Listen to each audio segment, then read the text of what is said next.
안녕하십니까. 부동산 신문 읽어주는 공인중개사 땅사고TV의 임동성입니다. 오늘은 그 매일경제신문이고요. 2019년 12월 14일인데 청약 당첨이 로또, 수도권 위장 전입 기승 이렇게 하는 것 같습니다.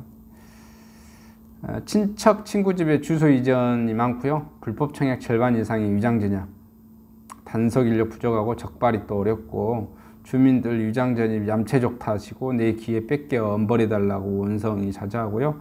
3년 이하 징역받은 명백한 불법 행위.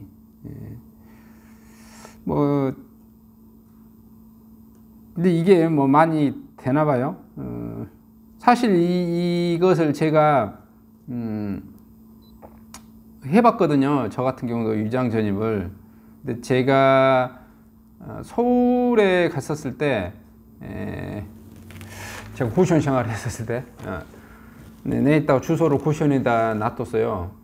그랬더니 어느 날 갑자기 내 주소가 말소되더라고요. 말소되고 또 말소되고 한참 지나서 그것도 지난 걸로 해가지고 또 그 과태료가 붙더라고요. 그래서 말소된 거 과태료에다가 원복 조치하니라고. 그래서 원복 조치하다가 제가 방을 얻을 데가 없어서 친구 집에, 서울에 있는 친구 집에다가 주소를 옮겨놨죠. 실제 나는 거기 살진 않고. 그러니까 그것도 이제 위장 전입이죠. 위장 전입, 엄밀하게 말하면. 그러고 나서 하다가 제가 다음에 몇 년이 좀 지났었어요. 근데 그때 당시에는 그때가 그 친구 집이 강남구에 있었는데, 강남구도 그렇게 그 위장 전입에 대해서 전혀 단속을 하지 않더라고요. 근데 몇 년 지나고 나서 내가 주소를 경기도 쪽으로 이렇게 옮기려고 했었어요. 성남으로. 근데 그때 이제 알아보니까, 동사무소에, 주민센터에 알아보니까 안 된다고 그러더라고요. 이런 왜 안 된다고 그러냐면, 그 임대차 계약서나 매매 계약서를 가져와라. 그래서 이제 그 말을 하니까, 물어보니까는 공인중개소장에 들어간 임대차 계약서나 당신이 소유했다라는 것을 가져와라는 거예요. 이유가 뭐였냐면, 그때부터 좀 몇 년 지나고 나서부터 이런 그 위장 전입, 자녀 학교 문제, 그 다음에 또 이렇게 아파트 청약 문제로 이런 여러 가지 이유로 사회가 시끌시끌하기 시작하니까 그 위장 전입에 대한 법이 강화되고 시작했었던 것 같아요. 지금도 봐보면 서울 정도 수도권에서만 이렇게 지금 위장 전입 문제가 사실 되고 있지, 지방에서는 심지어 전봇대에다 두고 주소를 이전하기도 하고, 여기 나주시 같은 경우도 보면 상가에다 주소 이전해도 다 받아줘요. 아무데나 주소 이전만 해도 받아줘요. 군 단위 같은 데 가서 속된 말로 산에다가 전입신고를 해도 받아줄 거예요. 논에다도 해도 전입신고. 왜냐하면 지방은 그만큼 인구 구하기가 하늘의 별 따기죠. 그래서 접수만 하면 무조건 오케이, 다 받아주는 것 같아요, 지방은. 근데 이제 여기 서울이나 수도권은 이제 이런 문제가 있으니까 당연히 이렇게 위장 전입이 해야 되는 거. 그래서 이제 힘들어하는 그런 사례네요. 친구지간에, 또 친척지간에 거절도 못하고, 거절하자니 이렇게 되고 그런 내용인 것 같습니다. 실질적으로 또 이렇게 이제 몰래 이렇게 해 오면 단속하기가 굉장히 힘들겠죠. 예를 들어서 이제 모르는 사람의 집 주소로 이렇게 그 친구지간에 했으면 담당 공무원이, 야, 친구지간에가 어떻게 되냐, 이렇게 임대차 계약서 가져와라, 이렇게 이제 말을 할 건데, 친척지간에는 아니 친척끼리 무슨 임대차 계약서를 쓰냐, 내 사촌 동생이 같이 사는데, 이렇게 말했었을 때 담당 공무원도 이렇게 겨이 임대차 계약서를 가져오란 말을 못 하겠죠. 그래서 이거 진짜인지 아닌지, 이렇게 실제 이렇게 거주한지 안 한지 단속하러 다닐 수도 없을 거고, 좀 애매모호한 그런 게 있어요. 그 다음에 집 두 채를 부부 공동명의로 하면 내주택자가 된다고 하는 공동명의가 발의안이 됐나 봐요. 그래서 이렇게 원래가 임동성이가 한 채 가지고 모르는 홍길동이라는 사람이 어떤 공동으로 아파트를 투자했다고 쳐봐요. 그럼 임동성도 한 채, 그 사람도 아파트 한 채 이렇게 소유가 되는 거예요.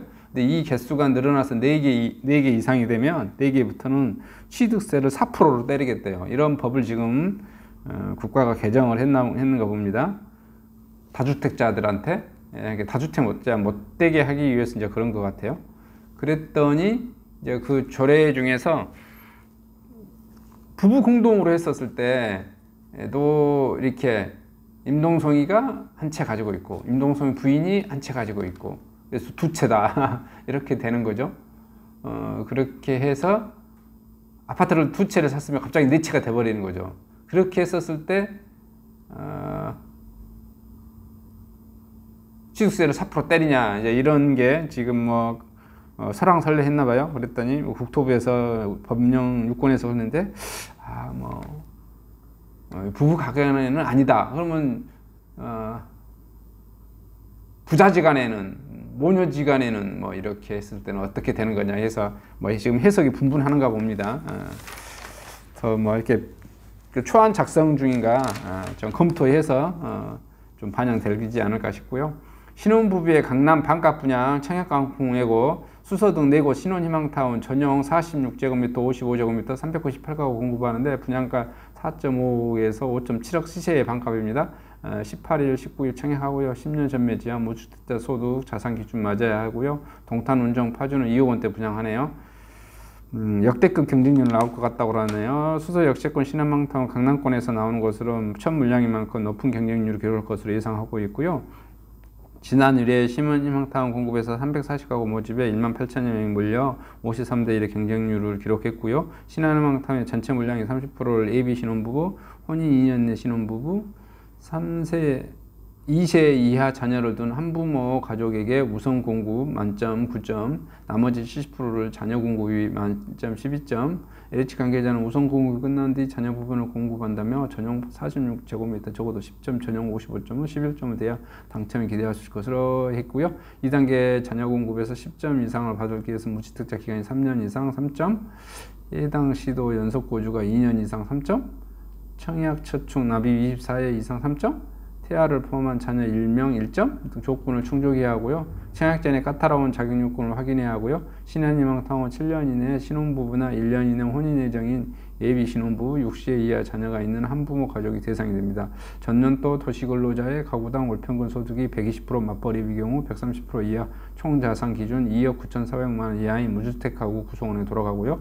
3인 이하 가구 기준은 월평균 소득이 외벌이 648만 원, 맞벌이 702만 원 이하가 대상이고요. 사실상 대기업 맞벌이 부분은 청약이 불가능합니다. 수소 신혼희망타운 청약은 오늘 18일 19일 하고요. 이 단지는 분양가가 2억 9천만 원에서 넘어 신혼희망타운 전용 모기지를 분양가의 30% 이상 받아야 하고요.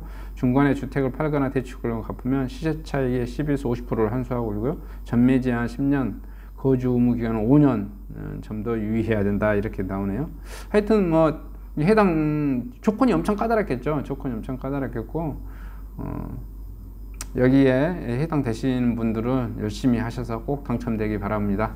이상 부동산 소식을 마치도록 하겠습니다. 감사합니다.